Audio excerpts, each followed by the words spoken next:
Class 10 के student जो आपका विज्ञान विषय का यहाँ पर सिंपल पेपर है वो उसका सॉल्यूशन हम आपको करवाने वाले हैं। विज्ञान विषय का जो सिंपल पेपर है उसके संपूर्ण सॉल्यूशन आपको इस वीडियो में बताने वाले हैं। आपका जो वार्षिक पेपर का एग्जाम है वो आपका फरवरी माह में स्टार्ट हो जाएगा। इससे पहले यहाँ पर एमपी बोर्ड द्वारा हर विषय की आपके क्लास 10 के सिंपल पेपर जारी किए गए हैं, तो इन पेपर को आप जरूर पढ़िएगा क्योंकि आपके वार्षिक पेपर के लिए काफ़ी हेल्पफुल होने वाले हैं। तो आपको यहाँ पर संपूर्ण सॉल्यूशन दिया जाएगा और साथ ही संपूर्ण क्वेश्चन कराए जाएंगे, तो आप वीडियो के एंड तक बने रहें।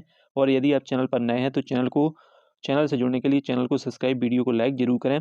तो यहाँ पर देख लीजिए, जो आपका विज्ञान विषय का सिंपल पेपर है एमपी बोर्ड द्वारा जारी किया गया है, इसमें आपका यहाँ पर 75 नंबर का ये सिंपल पेपर बनाया गया है और आपका जो वार्षिक एग्जाम है वो आपके फरवरी माह में स्टार्ट हो जाएंगे।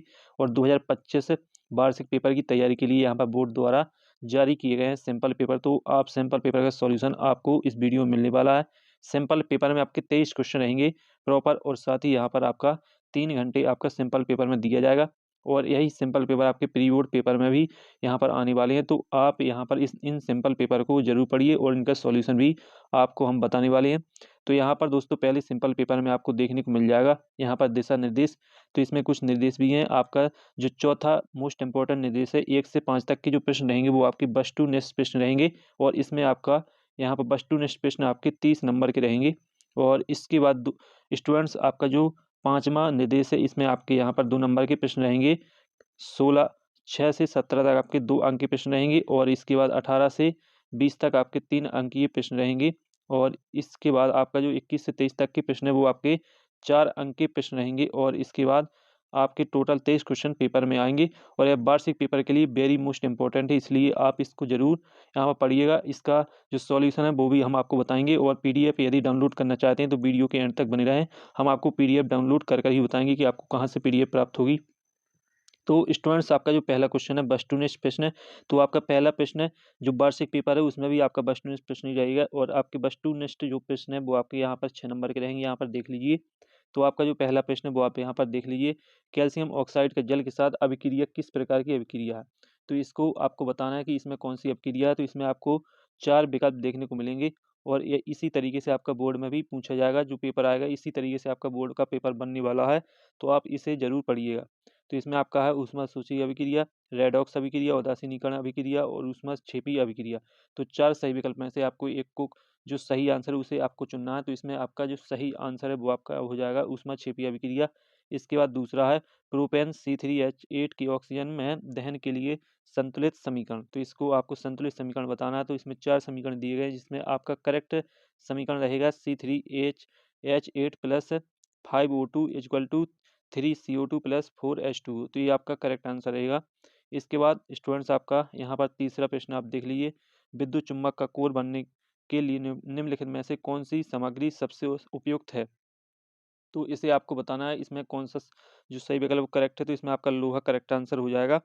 तो आपको जो सिंपल पेपर है इसका सॉल्यूशन हम आपको देने वाले हैं, तो आप सॉल्यूशन को अच्छे तरीके से पढ़ लीजिए, क्योंकि आपकी जो वार्षिक पेपर है उसकी तैयारी आप जल्दी से कर लीजिए, क्योंकि केवल जनवरी महीना आपका बचा है शेष। इसके बाद फरवरी में आपके एग्जाम आ जाएंगे। तो सिंपल पेपर आपके लिए बहुत ही मोस्ट इंपॉर्टेंट होने वाले हैं। इसके बाद जो आपका चौथा उदासीनीकरण अभिक्रिया में अम्ल, चौथा प्रश्न स्टूडेंट्स आप पढ़ सकते हैं यहाँ पर। चौथा प्रश्न, उदासीन का अभिक्रिया में अम्ल एक क्षार के साथ अभिक्रिया करके उत्पाद बनाते हैं। तो इसमें आपका जो करेक्ट आंसर वो आपका रबड़ और जल हो जाएगा। इसके बाद आपका 5वां, विद्युत ऊर्जा को यांत्रिक ऊर्जा में परिवर्तित करने वाला उपकरण है। तो यहाँ पर आपका हो जाएगा मोटर। और जो 6वां है आपका, किसी माध्यम का अपवर्तनांक निर्भर करता है। तो इसका जो करेक्ट आंसर है वो आपका प्रकाश की तरंगदैर्घ्य पर निर्भर करता है। तो इस तरीके से आपके जो सिंपल पेपर उनके जो सही विकल्प कंप्लीट हो जाते हैं। और विषय विज्ञान का हम आपको सिंपल पेपर शेयर कर रहे हैं, और जो सिंपल पेपर है, और यदि कोई भी स्टूडेंट्स इंग्लिश मीडियम से, तो वो इंग्लिश मीडियम से भी इस सिंपल पेपर को पढ़ सकता है, रीड कर सकता है और सॉल्यूशन प्राप्त कर सकता है। इसके बाद जो आपका दूसरा प्रश्न है वो आपका खालिस्तान। खालिस्तान आप देख लीजिए, यहाँ पर 6 नंबर के आपके, तो यहाँ पर स्टूडेंट्स आप देख सकते हैं 6 नंबर के आपके खालिस्तान पूछे जाएंगे, जिसमें आपका पहला जो खालिस्तान है वो आप यहाँ पर देख सकते हैं, डॉट डॉट क्रिया को मेंडुला द्वारा नियंत्रित किया जा सकता है। तो इसमें आपको क्या जो खालिस्तान है इसमें आपको बताना है कि इसमें कौन सी क्रिया को मेंडुला द्वारा नियंत्रित किया जा सकता है। तो इसमें आपको लिख लेना अनैच्छिक। तो यहाँ पर आप पहले खालिस्तान में अनैच्छिक लिख सकते हैं, अनैच्छिक क्रियाओं को मेंडुला द्वारा नियंत्रित किया जा सकता है। तो यहाँ पर आप अनैच्छिक लिख लीजिए, पहले जो खालिस्तान है वो इसमें आपका अनैच्छिक हो जाएगा। इसके बाद दूसरा खाली स्थान आप देख लीजिए, दाहिने हाथ के अंगूठे के नियम के अनुसार यदि अंगूठा धारा की दिशा में इंगित करता है तो उंगलियां डॉट डॉट की दिशा में मुड़ती हैं। तो इसमें आपको बताना है, तो इसमें आपका सही आंसर हो जाएगा। यहाँ पर जो आपका सही आंसर रहेगा इसमें है चुंबकीय, आपका चुंबकीय क्षेत्र रेखाएं हो जाएगा, चुंबकीय क्षेत्र रेखा, ये आपका करेक्ट आंसर हो जाएगा। तो इसमें चुंबकीय क्षेत्र रेखा आप लिख सकते हैं। इसके बाद आपका तीसरा खाली स्थान, मछलियों के हृदय में डॉट डॉट केवल कक्ष होते हैं। तो मछलियों के हृदय में 2 कक्ष होते हैं, आलिंद और निलय। तो इसमें आप तीसरा में लिख लीजिए, यहाँ पर आलिंद और निलय, आप 2 यहाँ पर खाली स्थान, जो आपका तीसरा खाली स्थान है इसमें आपको 2 शब्द भरना, आलिंद और निलय।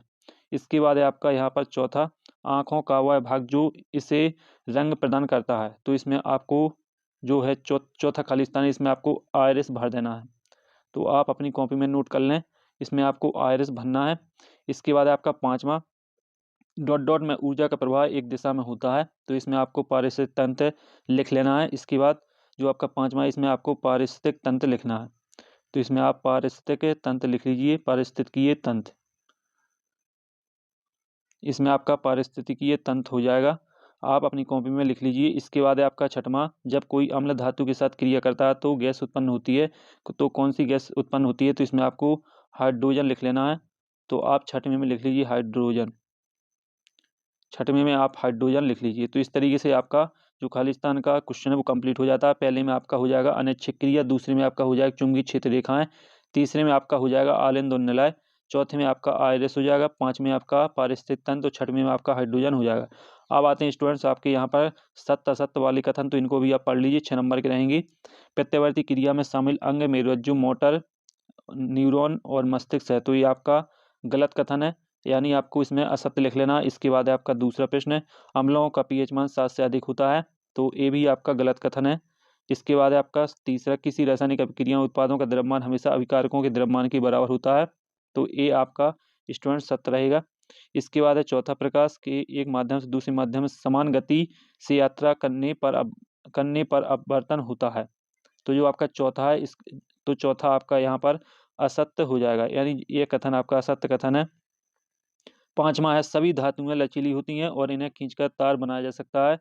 तो ये भी आपका असत्य कथन रहेगा। इसके बाद है आपका मानव आँख की रेटिना में दृष्टि के लिए रॉड और कौन कोशिकाएं होती हैं। तो ये आपका सत्य है। तो आपका छठवां कथन सत्य रहेगा। तो इस तरीके से आपके सत्य असत्य कंप्लीट हो जाते हैं। अब आती है आपकी सही जोड़ी। तो सही जोड़ी आपकी 6 नंबर की रहेगी, जिसमें पहली सही जोड़ी आप देख लीजिए, प्रबल अम्ल। तो प्रबल अम्ल हो जाएगा HCl। ऊष्मा का अवशोषण, तो इसमें हो जाएगा ऊष्मा शोषी अभिक्रिया। इसके बाद है सेरिबेलम। तो सेरिबेलम का हो जाएगा यहाँ पर जो आपका करेक्ट आंसर है सेरिबेलम। तो इसका अनैच्छिक क्रिया हो जाएगा डीएनए का हो जाएगा यहाँ पर अनुवांशिकी के नियम। और मेंडल का हो जाएगा यहाँ पर आपका जो पांचवा है, सॉरी यहाँ पर जो डीएनए है चौथा, इसका आपका करेक्ट आंसर हो जाएगा जीन। तो यहाँ पर डीएनए का जीन हो जाएगा, मेंडल का हो जाएगा अनुवांशिकी के नियम। और क्यू प्रतीक है, तो इसमें पदार्थ पानी में घुल जाता है, इसका प्रतीक है।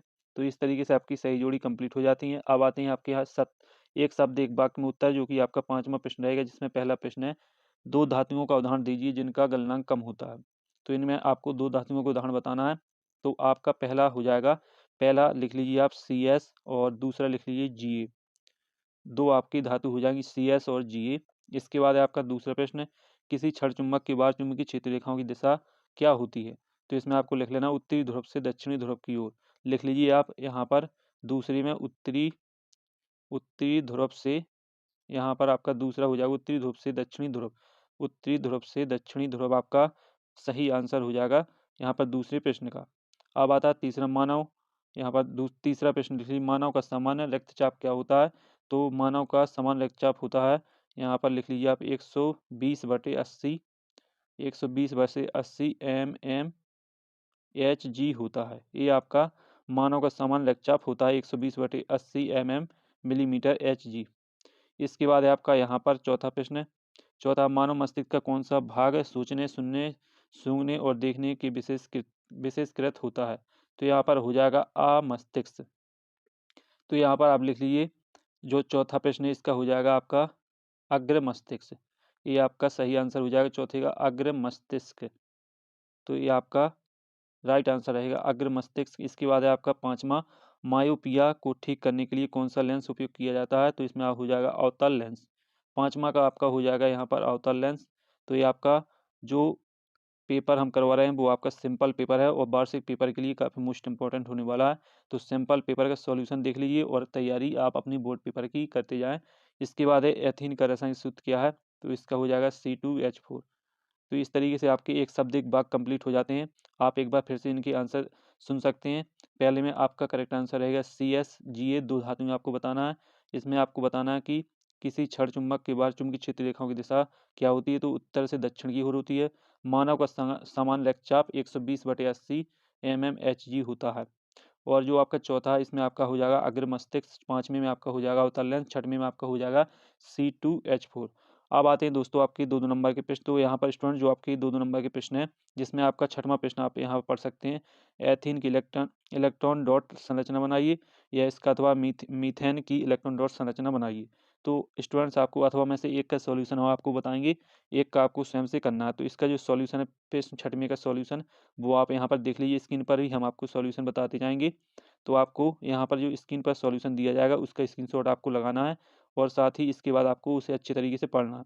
तो ये रहा प्रश्न 6वें का सॉल्यूशन। इसमें एथीन की संरचना दी गई है और साथ ही रासायनिक सूत्र और यहाँ पर इलेक्ट्रॉन बिंदु संरचना जो आपको चित्र में दिखाया गया, और इसका रासायनिक सूत्र भी आप पढ़ सकते हैं C2H6। तो ये आपका प्रश्न 6वें का सॉल्यूशन रहेगा। अब आता है प्रश्न 7वां। तो 7वां प्रश्न आप यहाँ पर पढ़ सकते हैं। यहाँ पर आप 7वें प्रश्न का जो सॉल्यूशन है वो आप यहाँ पर देख लीजिए। पहले प्रश्न आपको पढ़ लीजिए। आपको हम अथवा प्रश्न का सॉल्यूशन देंगे। किसी चालक का प्रत्युत्तर किस पर निर्भर करता है? 2 कारक के नाम बताइए। तो इसका सॉल्यूशन आप नीचे देख सकते हैं। संपूर्ण आपको प्रश्न के सॉल्यूशन दिए जाएंगे। प्रश्न 7वें का सॉल्यूशन वो आप यहाँ पर देख लीजिए। प्रश्न 7वें का जो सॉल्यूशन है वो हम आपको बताने वाले हैं। यहाँ पर आप स्पष्ट तरीके से पढ़ सकते हैं। प्रश्न 7वें का जो सॉल्यूशन है आपका, आप यहाँ पर स्पष्ट तरीके से पढ़ लीजिए। इसके बाद दोस्तों आपका 8वां प्रश्न आता है। 8वां प्रश्न आप यहाँ पर देख लीजिए। तारे टिमटिमाते हैं, टिमटिमाते हुए क्यों दिखाई देते हैं? तो इसका जो सॉल्यूशन है वो हम आपको बताने वाले हैं। तो यहाँ पर स्टूडेंट्स आप देख सकते हैं, जो 8वां प्रश्न है उसका सॉल्यूशन आपका पूरा सॉल्यूशन हम आपको बताएंगे। यहाँ पर आप देख लीजिए 8वें का सॉल्यूशन, ये जो आपको स्क्रीन पर दिखाई दे रहा है, तारे टिमटिमाते क्यों दिखाई देते हैं? तो इसका सॉल्यूशन आपका 8वें का फल सॉल्यूशन यही हो जाएगा। इसके बाद आपका 9वां क्वेश्चन देख लेते हैं कि 9 क्वेश्चन कौन सा है। तो यहाँ पर स्टूडेंट्स आप देख लीजिए। 9वां है आपका, ब्रायोफिल्म की पत्तियां कैसे पुनः उत्पादन करती हैं? तो इसका जो सॉल्यूशन है वो आप यहाँ पर देख लीजिए। 9वीं का सॉल्यूशन हम आपको बताने वाले हैं। तो स्टूडेंट्स ये रहा 9वीं का सॉल्यूशन। आप जल्दी से पढ़ लीजिए, स्क्रीनशॉट लगा सकते हैं ताकि आप अच्छे तरीके से पढ़ लीजिए और आप पढ़ सकते हैं। यदि स्क्रीनशॉट लगा सकते हैं तो आप यहाँ पर स्पष्ट तरीके से पढ़ सकते हैं। अपने मोबाइल फ़ोन में इसे सेव कर लें। 9 क्वेश्चन का सॉल्यूशन आपका हो जाएगा। इसके बाद अगला जो क्वेश्चन है वो आपका 10वां क्वेश्चन रहेगा और उसका सॉल्यूशन भी आपको बताने वाले हैं। स्टूडेंट जो आपका 10वां प्रश्न वो आप यहाँ पर देख लीजिए। 10वां प्रश्न ऊष्माक्षेपी और ऊष्माशोषी अभिक्रिया में अंतर। तो इसका जो सॉल्यूशन है वो आप यहाँ पर देख लीजिए। ये रहा स्टूडेंट्स आपका ऊष्माक्षेपी और ऊष्माशोषी अभिक्रिया में अंतर। ये प्रश्न 10वीं का सॉल्यूशन है। आप सॉल्यूशन के स्क्रीनशॉट लगा लें और बाद में आप इसे सॉल्यूशन को पढ़ सकते हैं और समझ सकते हैं। इसके बाद 11वां प्रश्न देख लेते हैं। स्टूडेंट्स ये रहा आपका 11वां प्रश्न। आप देख लीजिए, मेंडल के पृथक्करण का नियम लिखिए। तो आपको मेंडल के पृथक्करण का नियम बताना है, तो इसका यहाँ पर महत्व बताना है। तो इसका सॉल्यूशन हम आपको बताने वाले हैं। तो स्टूडेंट्स ये रहा आपका 11वें प्रश्न का सॉल्यूशन। मेंडल के पृथक्करण के जो नियम है उसका महत्व इसमें दिया गया है। तो 11वें प्रश्न का सॉल्यूशन पढ़ सकते हैं। अब देखते हैं 12वां प्रश्न। स्टूडेंट्स आपका जो 12वां प्रश्न है वो आप यहाँ पर देख लीजिए। 12वां प्रश्न रहेगा आपका, मानव उत्सर्जन तंत्र का नामांकित चित्र। तो इसमें आपको चित्र बताना है मानव उत्सर्जन तंत्र का। तो इसका जो चित्र है वो हम आपको बताने वाले हैं। वीडियो के एंड तक बने रहें, संपूर्ण सिंपल पेपर का सॉल्यूशन दिया जाएगा। तो स्टूडेंट्स ये रहा आपका यहाँ पर 12वें प्रश्न का सॉल्यूशन। मानव उत्सर्जन तंत्र का आपको चित्र बनाना है और यह चित्र काफ़ी मोस्ट इंपॉर्टेंट होने वाला है। तो इस चित्र को अच्छे तरीके से आप यहाँ पर सीख लीजिए, क्योंकि वार्षिक पेपर में यह चित्र जरूर आपको देखने को मिलने वाला है। तो 12वें प्रश्न का सॉल्यूशन आपका जो चित्र है वो आपका यहाँ पर इस तरीके से रहेगा। इसके बाद 13वां प्रश्न देख लेते हैं। तो स्टूडेंट्स जो आपका 13वां प्रश्न है वो आप यहाँ पर पढ़ लीजिए और आपको यहाँ पर 8वां प्रश्न का सॉल्यूशन स्वयं से करना है। 2 प्रश्न आपको देखने को मिल जाएंगे, जिसमें 13वां प्रश्न है, प्रत्यवर्ती चाप क्या है? एक उदाहरण दीजिए और इसका अथवा मानव शरीर में न्यूरॉन्स की भूमिका को समझाइए। तो इसका जो आपका प्रतिवर्ती चाप क्या है? एक उदाहरण दीजिए। इसका सॉल्यूशन हम आपको बताएंगे। एक सॉल्यूशन आपको स्वयं से करना है।